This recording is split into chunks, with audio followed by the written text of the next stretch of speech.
up top, right? So it's not my fault. That's just the way things work. But I'm just a really big middleweight, and I can make it easy.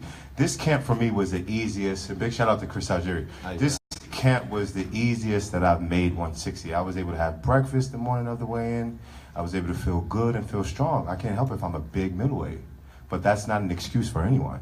Because if you're an elite, then you're elite and you know how to avoid certain shots. And I don't think he was really able to avoid much. I mean, he held and he grabbed and, you know, he ducked and dodged, but I'm just an elite fighter. It just so happens that I'm one of the biggest middleweights in the world. Danny, Yes, sir. Congratulations. Thank you. Arias held a lot. Did the referee ever address that, you know, when he was speaking to you guys? Because it didn't seem like it to me. Yeah, I think the referee, he gave him a couple warnings. I would have liked him to give him a lot more warnings, but the referee did a stellar job, no complaints. He was in survival mode from the first round on. Once he got hurt, he was in survival mode. And it's really hard to stop a guy who's like experienced with the survival skills. He was grabbing, he was ducking, he was holding, and I really wanted to display my skills, and my trainer kept telling me, put your combinations together, start from the body, because that's where he would start when he started holding. I just started a little headhunting a little bit too much, but you know, it's just about the experience, and I gained a lot more experience in this fight than I've done in my previous fights for that reason alone. Danny, was he better defensively than you thought, or would you not even say that he was being defensive because he was so looking to survive?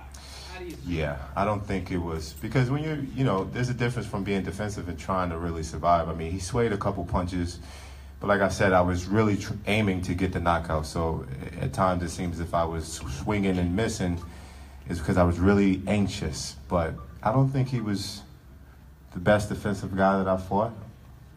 But he did a really good job at holding and surviving. I give him that. But he didn't pose any threat. He didn't hurt me at any time in the fight. And I was able to see all the shots. You know, he wasn't that fast of a guy. Yeah, I just think I could have done better, but I did think I put on a good performance. A nice, strong 12 rounds for me, and getting that experience where people think I'm this huge knockout artist, you know, it just shows my diversity. Danny, were you surprised that he didn't stand in the middle of the ring? Yes, I am. I think he fooled all you guys too. Like, I think with the lead up and build up to this fight, I think you guys really, as well as I did, thought he was going to stand in the middle of the ring and bang it out. So the first round, my mindset, I was going to be a little precautious and kind of, you know, be a little bit more defensive than I normally am. But when I started seeing him going backwards, when I wasn't really posing a threat, I said, okay, I see what type of party this is going to be. And it was actually worse than I thought, so. I got two questions here, Danny. First, congrats on the performance. Thanks, Al. At what point in the fight did you realize, all right, this dude is in straight survival mode, and I'm really not going to be able to stop, so let me just close the show, you know, win every round comfortably. Did you feel that way at any point in the fight? Maybe the second half of the fight, I knew that,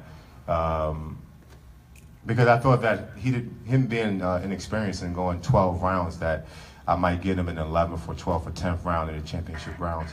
But he was able still to survive, and even though I hurt him a couple times in the fights in the later portion, yeah.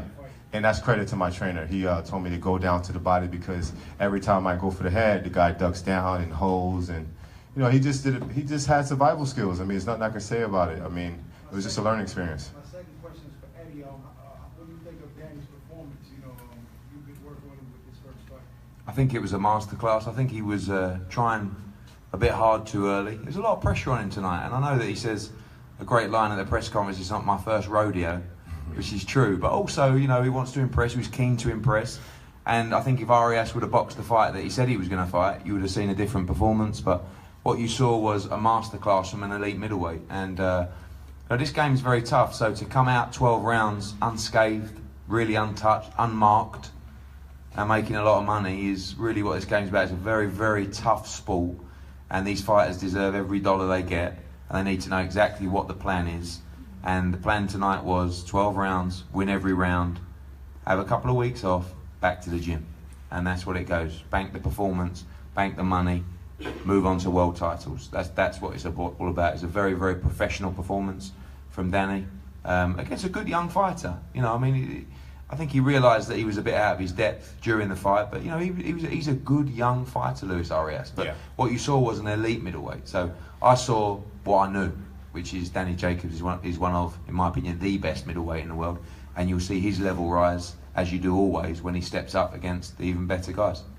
I mean, hey, listen, I just think, you know, to add to what he's saying, I just think you can't really knock out everyone, but I showed, you know, bits and pieces of my different attributes. I think once he got a feel of the power, that's when I was able to put my combinations together in the later portions of the round. So that's early on when I said the pressers and the building up of this fight that I wanted to show my levels. And even though I could have done a better job, I do feel like I did just that. I think he realized in the first round that he's outclassed. Yeah. You know, I seen it in his face. When you said it in the post interview, you said, you know, it takes a while to let go of some of that anger and that anxious. Is it still there now? Are you going to go? No, I just finished seeing his mom, and she came up and we spoke, and we said there's nothing but love and respect. Like at the end of the day, you know, we human, you know, and the back and forth talk, yeah, it's going to get under my skin, but I respect him. Like, you know. Did you want to say on camera, who ran now? No, that's not it. No, that's not. No, I would never disrespect him. My skills spoke for me inside that ring, and that's really at the end of the day what it's all about. You know. Speed, and you look really fast. Your speed was really impressive. I felt good, and I was able to utilize my jab a lot more, which my trainer loves, because in the last fight we kind of strayed away from that. And I think just adding different pieces to the puzzle as we get in this experience. So I don't look at 12 rounds with a guy who many feel like I could have stopped as a defeat or a loss. I look at it as progression. But what it is that no one really knows him because he's never fought anybody. So we don't know if he could even be stopped. Right. Yeah. And that's the thing too. I've said leading up to this fight that you have to respect a guy like this, because a lot of people in the inner circle, the boxing world, know this guy, and he has respect amongst the boxing community. He's just not known to the world, and that's why I had to be on my A game and expect, you know, his very best. Congratulations, Daniel. Thank you. I know this week you've been sort of avoiding looking further than Luis Arias and giving him the respect that he deserves. Absolutely. Now that's done, who would be your number one target if Eddie Hearn could make something happen for you? My number one target. I mean, how do you say a number one target in a division with so many different great contenders and champions? Obviously, I want to go for the best. But if it doesn't happen, then we have a list full of guys that we can pursue. And it's ultimately about really what the fans want and what makes sense. With David Lemieux, Billy Joe Saunders being tied up, as we spoke about, looks like Canelo Golovkin's going to be potentially tied up. Does that leave Charlo? Would that be the fight to tick your boxing? Charlo, like I said before, I want to fight the very best. And Charlo just moving up to the middleweight division. You know, some would say he has a lot to work for. Some would say he hasn't really proven anything to be calling out these big names and stuff like that, but I'll definitely give him a shot. What about some of the British guys? You've just had that exposure back in the UK. Yeah. There's some great middleweights back on the UK shores, the likes of Martin Murray. I'm sure he would jump at an opportunity. Does that interest you? Does that tick any boxes? I'm not sure if Martin Murray makes sense. I think that's going a little bit further down the line. I respect him, but I just think we want fights that make sense. We want fights that's going to catapult our careers to the next level, not fights where people expect us to win. Okay. Yeah. You had a lot of success out of the southpaw position. I think maybe even the knockdown occurred when you had switched to southpaw. Oh, I did not. I forgot. It was a. Oh, okay. Yeah, my bad. I forgot I knocked him down. Is that something that maybe we can see come out earlier in your fights, or do you wish you had kind of switched around earlier? Because it seems confusing. Well, I mean, I just really, once my jab was flowing, I just stuck to what worked. And I switched southpaw to see if I can get the knockout, because I wanted to go for overhand left. But it's just how I feel in the middle of the ring. It's how I feel in the moment, and it comes out when it's necessary. But I love switching southpaw. As you've seen, I've been doing it my whole entire career. I'm pretty good at it. I could be better, right, Pops? Could be a lot better, but boxing is a forever going learning process, and I'm always going to be a student of the game. But it seems like you're more effective from the southpaw stance. Could you fight an entire fight? I believe I can fight an entire fight, but you got to understand. All right, RJ. Don't talk about baby. All right. Don't talk about baby into trying. Not yet. But see, you got to understand, I have respect for this game. And when you're at an elite level, you have to fight elite. And fighting the entire fight southpaw. I don't know. I mean, I would love to do it, but you know, I have to choose wisely who I do it against. After fighting Triple G and seeing, you know, Triple G and Canelo, do you still consider Triple G the scorpion of the division? No, I think I'm the scorpion of the division. I just think I'm now the most avoided guy, where Triple G had that claim.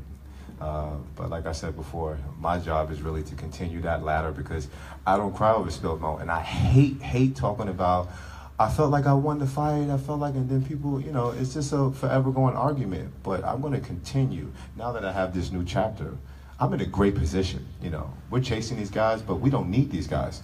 We're going to do what we have to do, because at the end of the day, as long as I do what I have to do in the ring and win, it's going to be by popular demand. And they're not going to have a corner to run to, because, you know, the people speaks for, you know, what's real. Danny, Yes, sir. An expression you like to use. What level do you see yourself on? Right now, what level? I mean, I'm at the top level, I believe. I'm just a little rusty now, but in my next fight, I think I'll be a lot more sharper, depending on who we fight. I think you'll be able to see the same skills and more. 1 of 3 is the answer. That's the level. Danny, how soon do you want to get back in there? You keep talking about the rust. How many months? We're going to be back in there in April. We're going to have the date, the venue, and the specifics. What, in a week's time? Couple of days? Yeah. And that gives me great confidence to know that I can plan when I'm going to be back in the gym. I can plan my life. I can plan certain things and not have to worry about that. I'm in a really, really great position. Daniel, you seem relentless in there. Like, you just walked through Luis Arias and not worrying about what was coming back at times. Yeah. Having been in with Golovkin, does that give you a confidence that you can take what these guys are going to throw at you? And you're not Absolutely. worried as much? When you've taken the best punch that people consider the boogeyman, it gives you that extra level of confidence that you can take punch from, you know, anyone. You know, I take a really good shot, and this, what Arias is saying with this whole I have a weak chin, he had an opportunity to hit me and hurt me and do all these different things. He didn't do it. And even when he landed a big shot, I came right at him. You know, sometimes I was doing certain moves and abandoning my defense just to show him, like, come on, I want to fight. I want to do exactly what you say. I don't want to run. And I never took a step backwards. Eddie, could we expect to see, I don't know, you came all the way from the UK to showcase. I like that hat, man. Nice Batman hat. I know you came to showcase Danny Jacobs tonight. Danny, great performance. Thank you, brother. Also, we saw Jarrell, Big Baby Miller in there. He spoke about Dillian White, the possibility of that fight happening, and HBO being involved with Danny. I'm sure he didn't get involved with that network, neither did you, not to say that Luis Arias isn't a big name, but we could expect to see a bigger name opponent in April alongside Danny and maybe a Dillian White, Jarrell Miller situation. Could you talk about that possibility? Because, I mean, it would seem that you wanted to showcase him to a British UK audience as much as, I mean, we already know Danny here. So. Yeah, I mean, I think that the UK audience is very mature now in terms of boxing. There's a lot more fanatical audience in the UK than there is in America in terms of knowledge, in terms of, you know, they'll be sitting up tonight watching Danny Jacobs box at 4 o'clock in the morning. And, you know, there's no plans to box in the UK yet. We're not going to rule that out, but his next fight will be in Brooklyn. And Jarrell Miller's a part of the plan as well, because, you know, I think the Dillian White fight's a great fight as well. In terms of Danny stepping up to the next level, he's quite right. You know, we will do what we want to do, but we understand we have to provide good quality fights and fights that people are interested in. In an ideal world, he'd fight Golovkin next. You know, and if that was available and the rematch didn't happen, maybe we do that. If not, we'd like to fight the winner of Saunders Lemieux. If we can't do that, maybe we fight Charlo. If we can't do that, maybe we fight someone else. But we also are also governed by our network, who won't just let us fight, you know, Tom, Dick or Harry. It's going to have to be a top quality middleweight. And, you know, Danny Jacobs, one thing he's shown time and time again is he'll fight anyone. It's not a case of, oh, he'll be turning down opponents. But, you know, we need the right opponent. But this is about building Danny Jacobs into a position where the fight is unavoidable for the likes of Canelo and Golovkin. Not, we're not sitting out here saying, oh, hopefully we get a shot against these guys. Like, no disrespect to Lemieux and Saunders, I see Danny Jacobs on a whole new level to those guys in terms of ability and hopefully in terms of profile as well and draw. So that's the level we want to get to, where actually they're coming to us saying, oh, is there any chance of a shot with Danny? Having fought Golovkin, some would say it will be fair. Yeah, 100%. Listen, he's nowhere near the size of the star he should be after that Golovkin performance. Okay? So in my opinion, he beat Golovkin. In other people's, maybe it was a draw, maybe it was 1 round to Golovkin, but you couldn't split the fight. So there's this guy who is supposed to be this animal, this superstar in Gennady Golovkin, and here's a guy who has bundles more charisma, just as much talent. He's from Brooklyn. He should be absolutely mobbed on every street in New York State. Yeah. So that's really my job. And if I would have had him leading into the Golovkin fight, maybe we'd be in that position now. But we're building as well. We're not just building in the ring; we're building outside of the ring. So. Why don't you think those things have happened for him since the Golovkin fight? Sorry. Why haven't those things happened? Because he didn't have a promoter behind him. Because he didn't have activity behind him. You can't come out of a fight like that and a performance like that and not scream and shout. And he's not the kind of guy to scream and shout, but you need a vehicle behind you to push you and make noise. That we should have won that fight, that we want the rematch, that we're the best middleweight in the world. That's just standard behaviour, standard promotional literature. This deal with Eddie seems like it made sense after the fight week and now the fight is over. Like, how's the experience with Eddie? This is the most promotion I've received, I think, in my whole entire career. The last 3 months. I mean, I was out in dinner last night, and they were showing my commercial about 4 or 5 times in between the NBA games. So, I mean, it's just stuff like that that I feel like, it's going to catapult my career to the next level. Having a guy investing into me in a network, invested to promoting me, and it just makes sense, and I'm glad it came at the perfect time. Eddie, I'm not sure if Joe DeGuardia is here, but Danny and Demetrius Andre have history having fought previously in amateurs, things of that nature. Star boxers, just co-promoted a show with them. How feasible is that fight taking place? Yeah, again, no disrespect to Demetrius Andrade, and I put Charlo in the same bracket as well, and I put Saunders in the bracket and Lemieux in the bracket. I see Danny Jacobs as a level beyond those guys. Doesn't mean we won't fight them, because they're very good fighters, but we're really trying to establish ourselves as the major name in the division. And that's why I said about the 3, because I really feel like there is a 3, and that is Canelo, Golovkin, and Danny Jacobs. That's, for me, the big 3 in the division. Doesn't mean we won't fight Andrade, Charlo, Lemieux, but our plan is to be in the mix with those guys. So we want to make sure that we are up there as a brand, as a fighter. So yeah, Andrade. At the end of the day, I don't decide who Danny Jacobs fights. We'll speak to the network, then we'll sit down with Keith. We'll put it forward to Danny and the training team, and ultimately they'll make a decision. But we're doing our own thing. We're not really chasing anyone in particular. We're going to do our own thing. Eddie, before the fight, you said if Jarrell Miller beat Arias convincingly or impressively, you might get lined for an Anthony Joshua shot. After tonight, where you... It was a good win. I mean, look, this is the Danny press conference, but Marius Wack, TKO 9, is a very, very solid scribe on a heavyweight's career. He's been beaten a couple of times by top level guys, Vladimir Klitschko, Povetkin. These are top, and Jarrell wore him down. I think Jarrell has a lot of learning to do. I think he shouldn't be stepping in just yet. He needs 1 or 2 more before he gambles. And again, I'd like to see him bank the money. This is a tough sport. Bank the money before you gamble. And that's what Jarrell Miller needs to do. He needs to come back. I'd love him to box on our card in April. He's from Brooklyn as well. He's an exciting heavyweight. He would have learned so much fighting the likes of Marius Wack. But again, Marius Wack TKO 9 is a very, very impressive win, and puts him probably 1 or 2 steps away from fighting for the world heavyweight title. Danny.